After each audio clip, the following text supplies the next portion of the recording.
ara àwọn kan tí wọ́n kan sára pé bọ́rọ̀ ṣe rí ni kábíyèsí Olúbàdàn tilẹ̀ Ìbàdàn sọ ara àwọn tí wọ́n sọ wípé rárá kò rí bẹ́ẹ̀ Ìbàdàn yìí ṣe ìlú aládé ṣé Ìbàdàn yìí sí ìlú aládé yẹn ṣé yóò dùn máwọn ọmọ Ìbàdàn nú àbí kò lè dùn máwọn Ìbàdàn nù tọ́rọ̀ yóò tún ṣe mọ́ ṣe kí ni yóò tún ṣe máa kọ́ra wọn lọ nìyẹn àbí ètí kábíyèsí gan sọ yẹn kábíyèsí Olúbàdàn tilẹ̀ Ìbàdàn tuntun ọba sẹ́nitọ́ Adéwọ̀lú Ràṣídì Ládọjà táwọn náà sọ pé tí ìbásọlá Ìbàdàn lára àwọn ìlú tí wọ́n ń pera wọn ní ìlú ilẹ̀ Yorùbá lónìí tí ìbásọlá Ìbàdàn tó kojú ogun tó síwájú ogun tó gbọ́ ọ̀pọ̀lọpọ̀ ìlú lẹ̀ ẹ jọ̀ọ́ ṣé àwọn ìlú yẹn bí kábíyèsí ọ̀kan tí ẹ̀ dákọ ṣùgbọ́n gbogbo wa ti mọ ibi tí kábíyèsí ń tán mọ̀rọ̀ lọ báwo ṣe wá dákọ ìlú kankan ní ìsìn báyìí ṣé bẹ́ẹ̀ náà ni ọ̀pọ̀lọpọ̀ àwọn èèyàn ni wọn ò ní mọ dákọ ìlú ni wọn ò ní mọ gbé kárí pé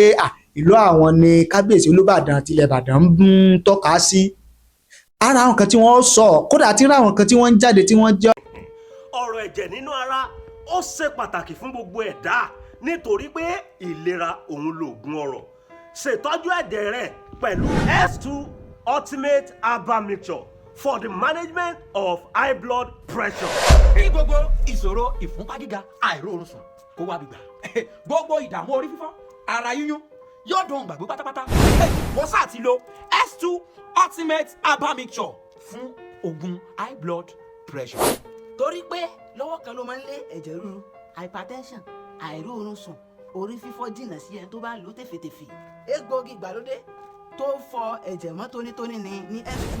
Ultimate Herbal Mixture yìí jẹ́. S2 Ultimate Herbal Mixture ó ń gbógun ti àpọ̀jù ọ̀rá ìdọ̀tí ara ìdọ̀tí ẹ̀jẹ̀ tó lè dínà kí ẹ̀jẹ̀ lọ gerege nínú àgọ́ ara. gbogbo mọ́lẹ́kọ̀ọ́kẹ́ mo lè sọ iṣẹ́ inú ẹ̀jẹ̀ ara mi tọ́jú ẹ̀jẹ̀ rẹ nítorí pé ìlera lògùn ọrọ̀. a ò ní rí ogun ikú òjijì a ò sì ní ṣiṣẹ́ fún ọmọ ẹlòmíràn jẹ wàhálà wa ò sì ní já sásán láyé o. ẹ pè wá sórí àwọn ẹ̀rọ ìbánisọ̀rọ̀ wọ̀nyí pẹ̀lú 070 40 79 01 53 tàbí 080 64 02 04 láti rà tàbí jẹ́ alágbàtà S2 Ultimate Herbal Mixture. Ewé àti egbò ni wọ́n fi ṣe oògùn yìí ní ìlànà ìgbàlódé. tí àjọ NAFDAC tó sì fi òǹtẹ̀lú fún gbogbo ènìyàn pátápátá. ọ̀kárí láì.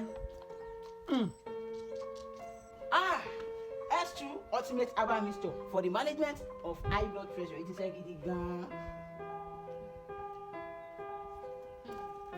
ó ń gbógun ti ìṣòro inú ẹ̀jẹ̀ ó ń fọ ẹ̀jẹ̀ mọ́ tónítóní lọ́gán tẹ́ ẹ bá ti gbé ìrora.